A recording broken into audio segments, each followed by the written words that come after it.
Dengan Nabi Muhammad SAW, ahli keluarga baginda, para sahabat serta orang-orang yang mengikuti mereka sehingga hari kiamat. Tuan-tuan, puan-puan, sedang yang dikasih sekalian.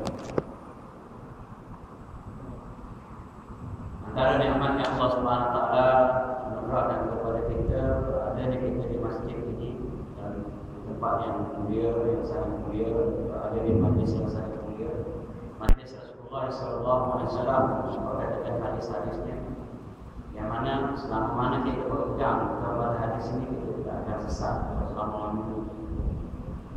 Kalau fikum apa ini yang tamassaktum bihima lan tadillu abada, kitab Allah wa sunnati.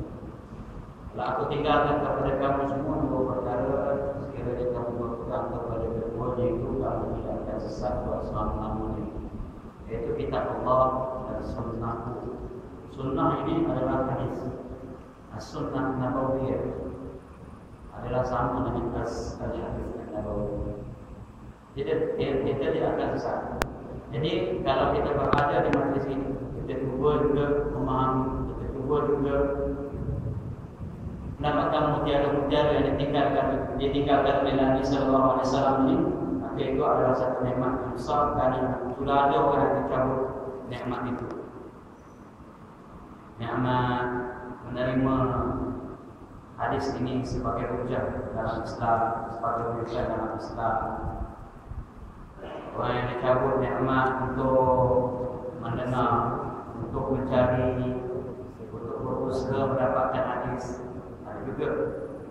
Tapi kita dipilih oleh Allah Subhanahu Wa Taala. Ini adalah benteng kita kepada Allah. Al-Quran dan hadis ini adalah benteng kita, dan benteng kita terus diserang. Bagai-bagai macam-macam cara strategi mereka menyerang Islam ini, bermula dengan menyerang institusi ulama. Apabila ulama sudah dilemahkan, sudah dimatikan, sudah dibunuh, kredibilitinya, kepercayaannya, accountability-nya, wibawa, karisma. Jadi masyarakat sudah tidak merujuk kepada ulama, sudah tidak ikut ulama. Bila sudah tidak ikut ulama, maka mereka akan mentafsirkan dengan tafsiran masing-masing. Ada juga yang bertanya kepada urusan juhala, kata Nabi Sallallahu Alaihi Wasallam, satu hadis sahih, kepada siapa? Kepada tokoh-tokoh yang jahil. Fa'aftau bi ghairi 'ilmin fadallu wa adallu. Maka mereka berfatwa tanpa ilmu dan mereka itu sesat. Bahkan mereka itu menyesatkan. Yang dalam satu hadis, ya, ilmu itu diangkat, dan diangkat itu perginya para ulama. Perginya para ulama. Sekarang ni ada usaha untuk membunuh ulama. Dari sudut karakter, bukan bunuh nyawa, karakter, credibility dibunuh. Lalu orang tidak lagi merujuk kepada ulama, maka bolehlah mereka berfatwa sesuka-sukanya. Sedangkan Allah Subhanahu Wa Taala perintah kita dalam Al-Quran, fas'alu ahla dzikr in kuntum la ta'lamun. Kalau tak nak pakai hadis, Nabi Sallallahu Alaihi Wasallam sebut ulama warasatul anbiya, ulama itu pewaris para nabi. Dan para nabi tidak meninggalkan harta duniawi, material, tidak. Mereka ini tidak tinggalkan material, emas, perak, mereka tidak tinggal. Mereka tinggalkan ialah ilmu. Maka yang mengusahakan ilmu itu, yang mewarisi ilmu itu ialah orang-orang yang berilmu. Adalah ulama. Baik, kita ambil daripada Al-Quran. Allah Subhanahu Wa Taala perintahkan kita supaya bertanya kepada ahli zikr. Ahli zikr ialah orang yang mengetahui, ulama. In kuntum la ta'lamun, sekiranya kamu tidak tahu. Bagaimana kita kata kita boleh menolong ulama? Jadi hati-hati tuan-tuan dan puan-puan. Apa yang kita tengok sekarang ini, baik dalam media, baik dalam internet, orang begitu lancang mulutnya mengata begitu-begini pada ulama. Mereka adalah ulama, walaupun tidak bersama pendapat dengan kita. Tuan-tuan dan puan-puan, kita kena berhati-hati. Ulama menyebut luhumul ulama masmumah. Kata hukama menyebut luhumul ulama masmumah. Daging ulama dibaca, tuan-tuan dan puan-puan. Hati-hati, jangan kita kunyah, jangan kita ratap, jangan kita makan. Walaupun berlain pendapat dengan kita, tuan-tuan dan puan-puan, hati-hati. Ya. di zaman sekarang. Jadi kalau tolak ulama sebenarnya menolak Al-Quran, menolak Nabi Sallallahu Alaihi Wasallam, dan Nabi itu sekarang ini diserang. Serang caranya ialah macam mana? Nabi ini manusia, dengan dewa-dewa kan sangat. Ya, baik. Sedangkan Allah Subhanahu Wa Taala perintahkan dalam Al-Quran, ati Allah wa ati Rasul, taat kepada Allah, taat kepada Rasul. Ini tak boleh dipisahkan ini. Taat kepada Rasul macam mana kalau kita tidak ikut hadisnya? Wa ma atakumur rasul fakhudhuhu wa ma nahakum anhu fantaqu. Ya Allah Subhanahu Wa Taala dalam surah Al-Hasyr, apa yang Nabi sallallahu alaihi wasallam bawa daripada apa yang Nabi bawa tadi itu, hendaklah kamu lakukan, ambil, taat. Dan apa yang dicegah di dalam oleh Nabi sallallahu alaihi wasallam, hendaklah kamu tinggalkan.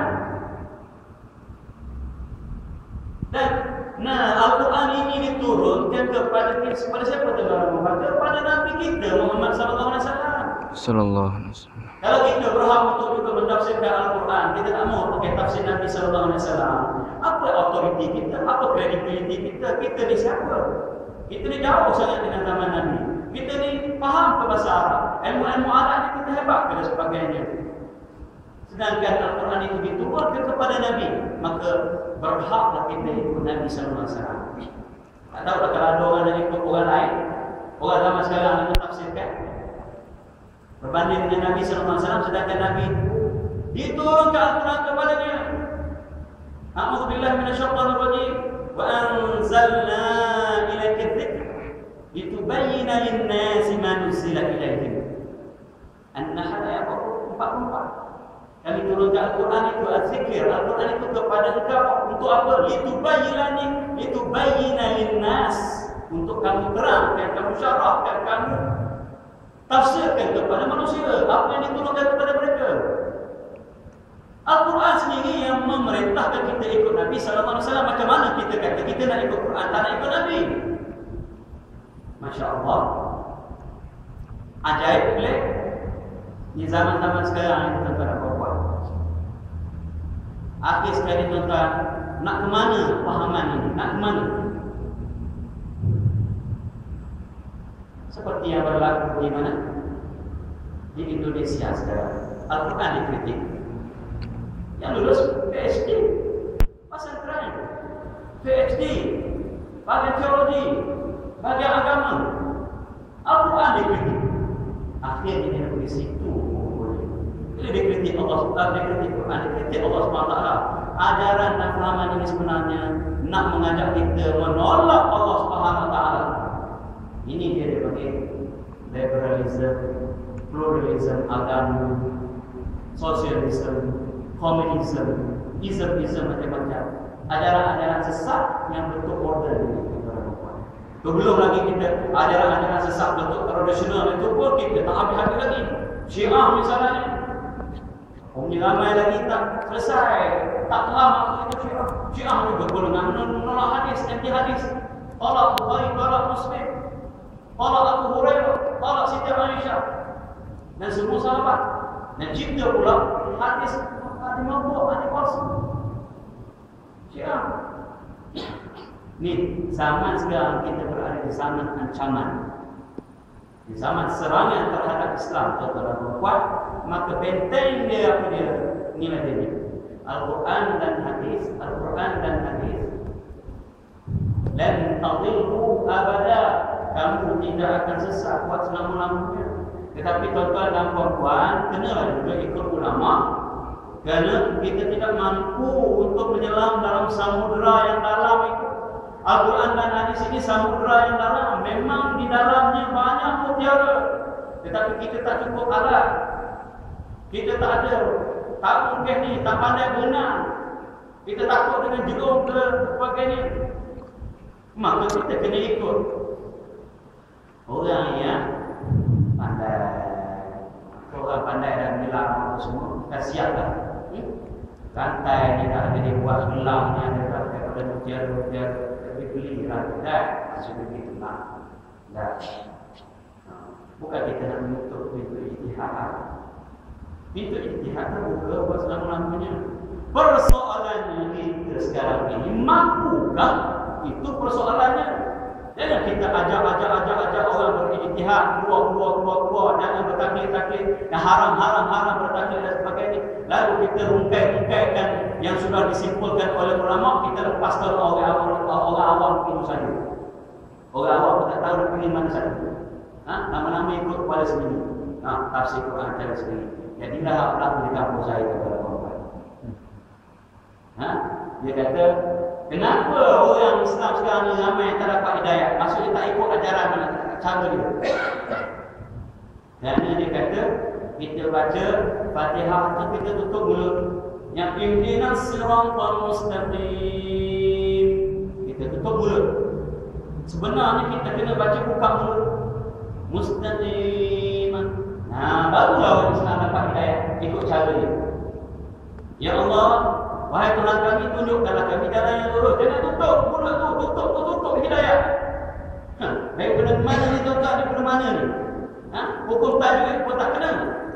Ma'arif li sukun. Dia tahu tak mat tu apa? Dia arif tu siapa? Sukun tu apa? Dia tak tahu.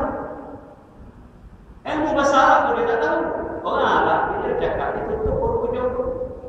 Kaifa halki. Kalau perempuan, kaifa halki. Apa khabar awak perempuan seorang? Kaifa halka. Apa khabar awak seorang lelaki? Orang yang pakar, orang yang fasih, orang yang pro, dia sebut kaifa haluk. Apa khabar? Dia tak hidupkan kaki dulu. Kalau cakap, ada orang cakap kaifa haluka. Ini soalan mantul. Orang Arab lah kita perlu. Sudut bahasa Arabnya tak kena, daripada sudut tajwidnya tak kena, dari sudut tafsir yang tak mana-mana sudukan dan sebagainya. Ini tuan-tuan perempuan. Kemana Arab itu? Kita tak tahu anak dengan hantar bahasa Arab. Kita tahu kampus saya itu anak dengan hantar berapa kali. Kau tak tahu dah. Anak dengan hantar dia tahu bahasa Arab ni. Ayo kita main buka Quran terjemahan Profesor Muhammad Yunus tu, baca tafsir, duduk sama-sama dia batik, lama-lama tak dimain maaf. Sibuk batik. Lama-lama tak payah semayang, lama-lama main sudut-sudut, main niat-niat tadi. Kita dah sampai makam yakin, yakin fillah, yakin billah, yakin bin Allah.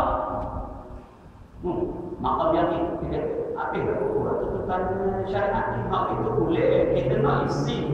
Kita boleh pisang tuan-tuan, maka isi tu tak boleh. Masuk yang paling logik. Patut orang kampung mana ikut logik. Ada susah ni. Kulit tak buang. Dan kita sampai waktu yakin Allah sebut dalam Quran, wa'budu rabbaka hatta ya'tiyakal yaqin. Hendaklah kamu sembah Tuhanmu sehingga datang yakin pada kamu. Dia bahannya makam yakin ditafsirkan kepada dia. Itu agama dia. Agama Nabi kita Muhammad sallallahu alaihi wasallam, agama Islam. Yakin apa yang yakin dengan dalam hidup kita? Mati kalau yakin saja. Artinya sembah Allah lagi tak mati kena sembah Allah SWT. Bukan yakin-yakin Nabi sallallahu alaihi wasallam itu makam yakin yang paling tinggi sekali, makhluk paling mulia sekali. Mayam bengkok kaki, bengkok kaki antara perempuan. Bengkok kaki Nabi sallallahu alaihi wasallam. Siti Aisyah tanya, kenapalah kau ya Rasulullah semayang sampai bengkok kaki? Bukankah kau ni diampunkan dosa yang telah lalu dan yang akan datang? Akan dah dijamin masuk syurga yang tertinggi itu, syurga Firdaus itu, jamin. Kenapa semayang sampai bengkok kaki? Apalah aku mu'abdul syakur.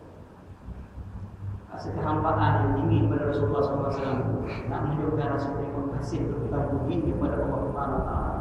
Syakur, yang sangat bersyukur. Nak jadi orang yang sangat bersyukur. Bukan setakat syakir, syakur. Siapa membuat apa? Ini tuan-tuan dan puan. Kemana sebenarnya arah pemikiran yang terlalu bebas, tuan-tuan dan puan. Baik, neraca kita Al-Quran dan Sunnah. Mana kalau kita banyak sikit terima daripada malam ni, mungkin merah pada kita juga hari ini.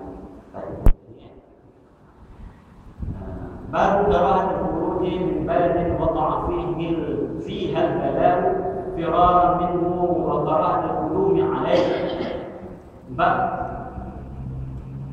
makruhnya keluar daripada negara atau negeri yang ada balak yang berlaku wabak di situ misalnya kerana lari, dan makruh itu masuk. Kalau sesuatu tempat itu ada berlaku, ada wabak, maka kita jangan lari daripada situ, jangan keluar, dan jangan pula ada orang lain masuk. Dilarang oleh Nabi sallallahu alaihi wasallam. Ya, bukan menafikan tawakal. Ya, ini tidak menafikan tawakal. Bahkan ini adalah hukum kepada tawakal. Dia panggil mengambil sebab. Memang semuanya ditanya Allah Subhanahu Wa Taala, hidup mati kita, ajal maut kita, sakit demam kita, ini ditanya Allah Subhanahu Wa Taala. Tetapi mengambil sebab itu juga arahan daripada Allah Subhanahu Wa Taala, hukum Allah Subhanahu Wa Taala yang kita perlu taat. Dia panggil al-akhdhu bil asbab. Seorang sahabat Nabi tengok dia tak ikat benda dia. Rasulullah kata, kenapa kamu tak ikat benda? Tawakal. Betul tak? Ada rezeki ada. Tinggal ada motor bawah. Taknya dia kunci tempur, taknya dia mana, taknya di kuncinya tayar misalnya. Tinggal pula kunci dekat tu. Handle. Nak uji sekali ni dia kata, ada rezeki ada. Ada rezeki nak apa pula?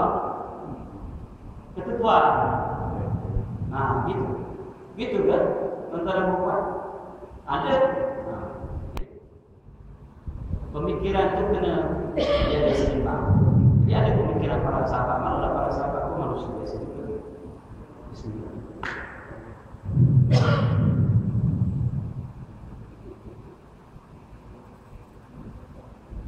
Semalam saya pergi oleh Japi bagian jatah puasa surau tu. Ada kunci satu kunci kata saya kata tak payah. Pasal apa? Saya pakai betul-betul dekat nanti tak surau. Betul-betul dekat nanti tak surau. Kalau jauh sikit tempat gelap, saya pergi juga. Kunci tu. Dia kata tak apa. Dia kata buka apa Ustaz? Biar. Hari itu kena curi dah. Lepas waktu, sebelah tu, sebelah orang saya. Rakaat dulu. Main syak. Dia boleh ambil. Dekatnya surau. Kita tak apa. Patah tu. Seminit, 2 minit pun. Ini tuan-tuan apa? Nah, jadi Nabi SAW kata apa? Na'atir thumma tawakkal. Ikat dulu unta itu. Na'atir. Katanya bubur ikat. Bubur ikat. Asalnya ikat. Ikat yang berara atau pada bulat. Itu pengikat unta. Bahasa Arab usahanya dengan ikat. Orang Arab Amiah dia tukar qaf dia pasal dia bulat. Dia jadi ikat. Jadi ikat. Dia disebut ikat tu. Sebenarnya iqal, pengikat unta. Bila unta tu duduk, disarung daripada lutut. Jadi unta tu nak bangun kan? Itu Rasulullah kata, okey, ikat dulu unta tu. Summa tawakkal. Kemudian baru setelah kepada Allah SWT. Barulah namun tawakal yang sebenar. Bukan orang kata, ada rezeki kan, adalah unta tu bersih.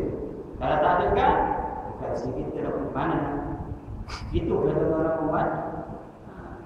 Baik.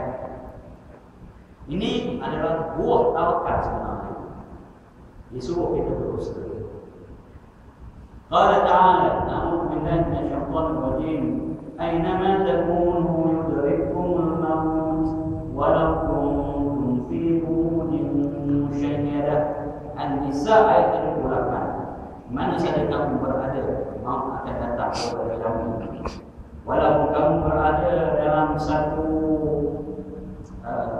hotel, satu benteng yang teguh, yang tinggi, duduk jauh dalam tu, maut akan mari.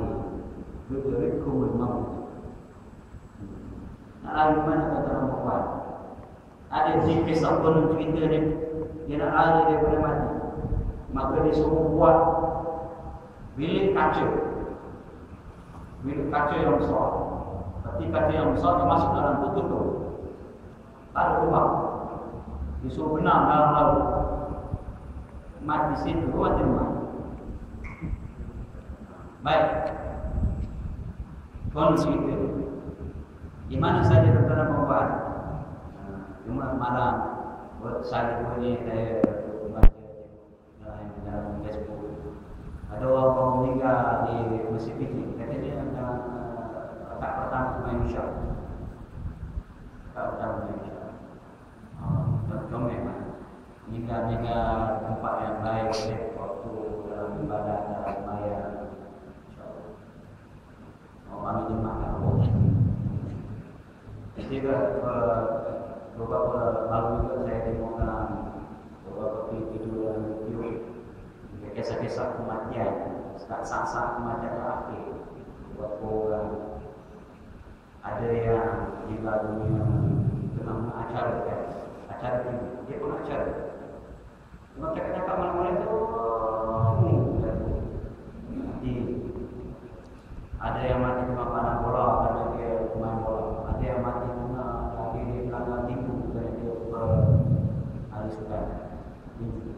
Dan ada yang mati cuma menyanyi atau pentas.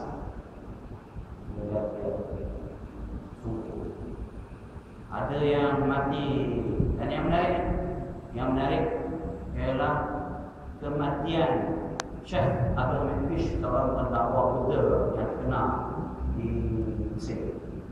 Dia meninggal dunia dalam sembahyang Jumaat, rakaat yang sujud yang buku-bukunya diminta lama. Dia selalu minta waktu dia baca khutbah, dia tak minta di doa. Pada tunjukkan tu, dia keluarkan sebuah doa dia akan minta supaya dimatikan dalam keadaan sujud kepada Allah Taala. Jadi dia contoh buku-bukunya begitu saya tidak puas kata yang menyebut kata manusia akan mati mengikut cara hidup dia dan dia akan dibangkitkan mengikut cara mati. Kalau tak silap kata Imam Nawawi, manusia itu dimatikan dengan cara hidupnya dan dia akan dibangkitkan dengan cara mati. Antara perempuan kalau dia mati bersujud, dia akan bangkit.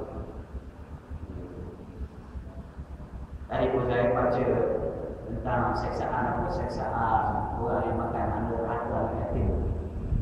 Mereka akan dibangkitkan di dalam mahsyar nanti. Keluar dalam mulut dia keluar ini. Kenapa? Makan harta yatim. Yaquluna fi butunihim nar. Yaquluna fi butunihim nar. Itu makan sebenarnya. Baik. Ya, di mana-mana saja kita boleh mati dan kita minta kepada Allah Subhanahu Wa Taala janganlah yang begitu dalam keadaan yang kita tidak bersedia berlari menuju Allahumma la takhufna ala ghirrah. Allahumma la takhufna ala ghirrah. Maqala ta'ala wa la tulqu bi aydikum ila tahlukah. Al-Baqarah ayat 195. Dan janganlah kamu campurkan diri kamu dengan sebab tangan-tangan kamu ke dalam kebiasaan. Kalau kita tahu tempat itu bahaya, kita begini seolah-olah kita sengaja mengenal bahaya. Maka seolah-olah kita apa? Sengaja cari kebiasaan, kesusahan. Wa 'an Ibnu Abbas radhiyallahu anhuma, daripada Ibnu Abbas radhiyallahu anhuma. Kenapa kita sebut radhiyallahu anhuma? Anhuma itu terhadap keduanya. Kerana Ibnu Abbas ni kita sebut kalau ada ibn ataupun akunya abi dan itu adalah kunyah. Ya, kunyah. Jadi nama sebenarnya ialah Abdullah bin Abbas. Empat ini baca Nabi Sallallahu Alaihi Wasallam.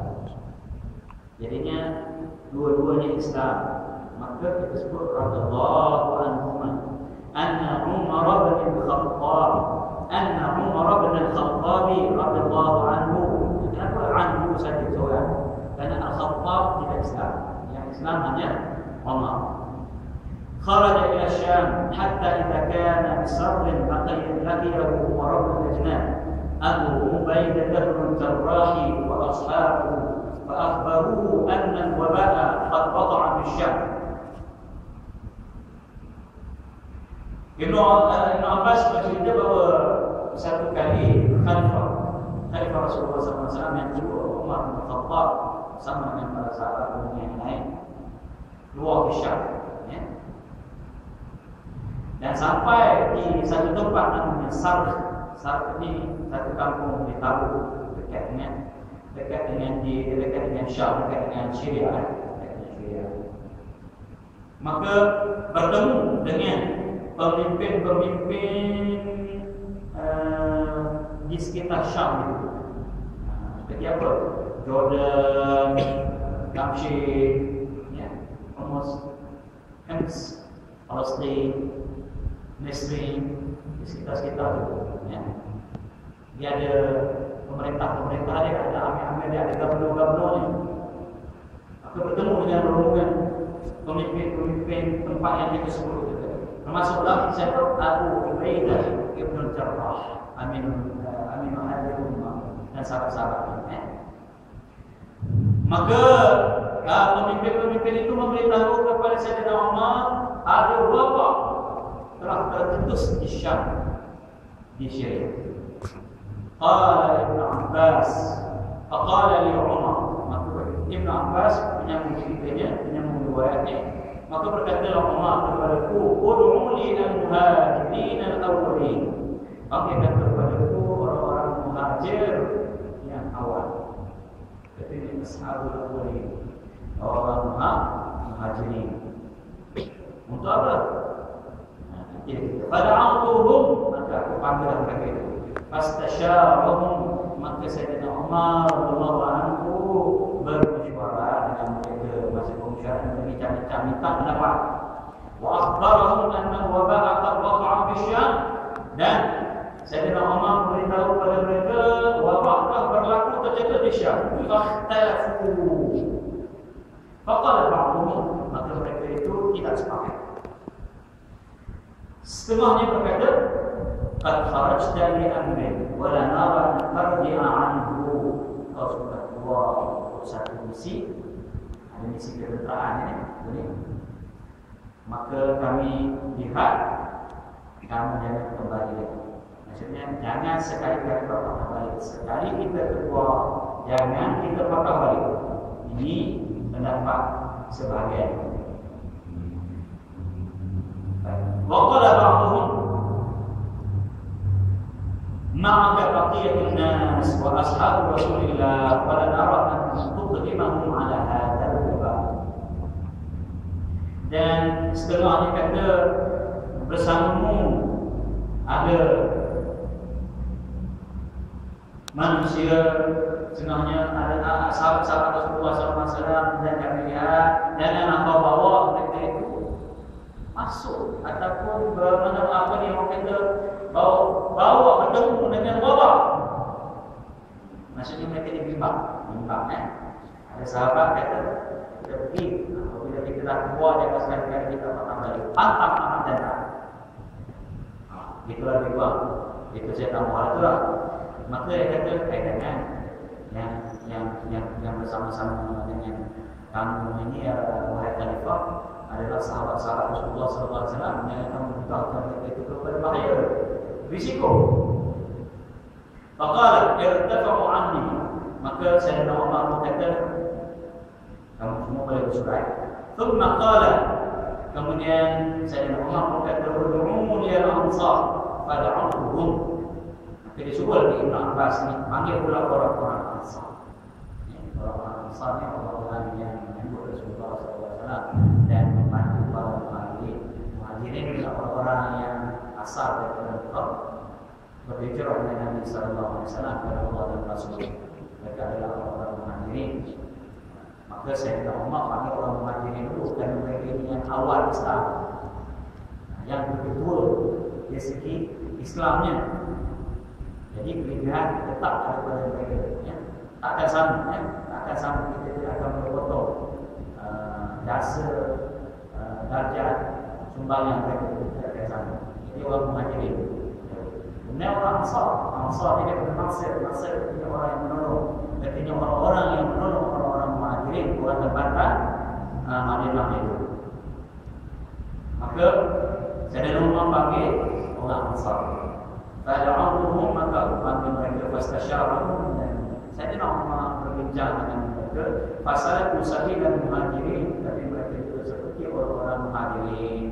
Wakhtalafu kahtilafihim, mereka berkhilaf juga seperti khilafnya orang Muhajirin. Jadi terbagi kepada dua. Satu yang kata kita teruskan walau apa terjadi, dan yang kedua jangan kita patah balik kerana mendedahkan terlalu ramai orang kepada risiko. Seperti juga para Muhajirin. Faqala irdafu anni, maka Sayyidina Umar kata kamu semua boleh bersurai. Firman qala urmu ya man kana hana min masyiqati Quraisy min muhadarati Fath. Kemudian Sayyidina Umar minta lagi siapa yang dia nak panggil, nak jadi orang kata rakan musyawarah ni. Panggilkan kepadaku, panggilkan untukku orang yang di sini, siapa yang ada di sini, daripada pemimpin ataupun pembesar-pembesar Quraisy yang masuk Islam sebelum Futuh Makkah. Futuh Makkah ni apa ni tuan?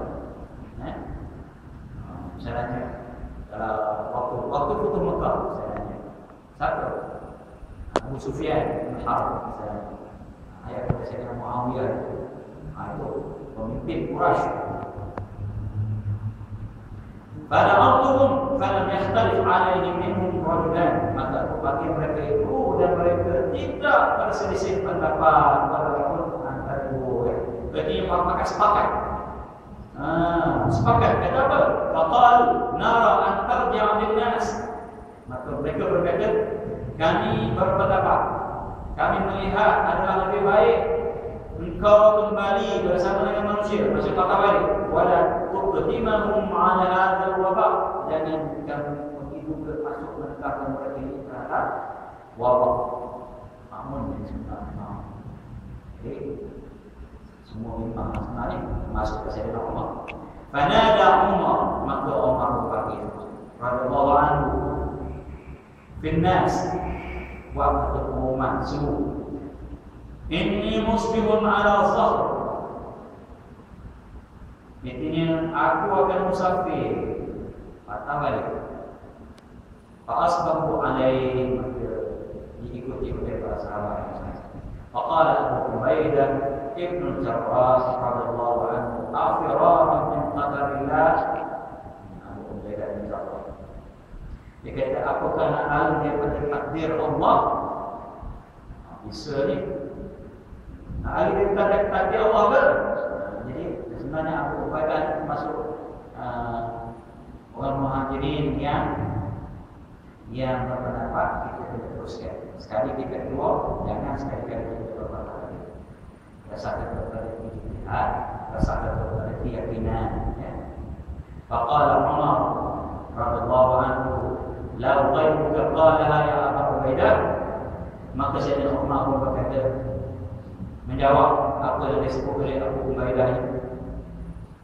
Kalau selain daripada umum yang menyebut ini alangkah baiknya, maksudnya kalau orang lain disebut ini, tapi Abu Ubaidah ni, Abu Ubaidah bin Jarrah ni yang sebut ini ni. Jadi Sayyidina Umar rasa hanya terkilan sebenarnya, dan Sayyidina Umar tak suka nak menyalahi pendapat Abu Ubaidah bin Jarrah ni. Siapa Abu Ubaidah bin Jarrah? Aminu hadhil ummah, kata Rasulullah SAW. Kepercayaan ummah ini. Dan salah seorang daripada al-asyratu al-mubashsharuna bil jannah, salah seorang daripada orang-orang yang dijamin juga yang Nabi sallallahu alaihi wasallam sebut, asyaratun fil jannah, an-nabiyyu fil jannah, wa Abu Bakar fil jannah, وعمر في الجنة وعثمان في الجنة وعلي في الجنة وطلحة بن عبيد الله في الجنة وزبير بن العوام في الجنة وسعيد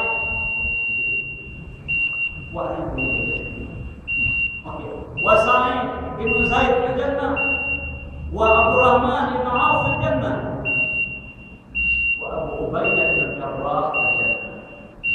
Hidup-hidup lagi mereka yang 10 orang jamin bila Rasulullah SAW masuk surga. Dia bukan cara-cara orang ni, ya. Abu Ubaidah bin Jarrah. Baik. Wa kana Umar radhiyallahu khilafahu. Dan Sayyidina Umar sebenarnya memang dia suka untuk menyalahi pendapat yang tidak berbeda. Na'am nafirru qadarillah ila qadarillah. Ya, kita lari daripada takdir Allah kepada takdir Allah. Apa maksudnya? Menurut baca Allah kita terangkan. Apa maksudnya kita katakan oleh Sayyidina Umar? Kita lari daripada takdir Allah kepada takdir Allah. Wallahu a'lam bishawab. Assalamualaikum warahmatullahi wabarakatuh.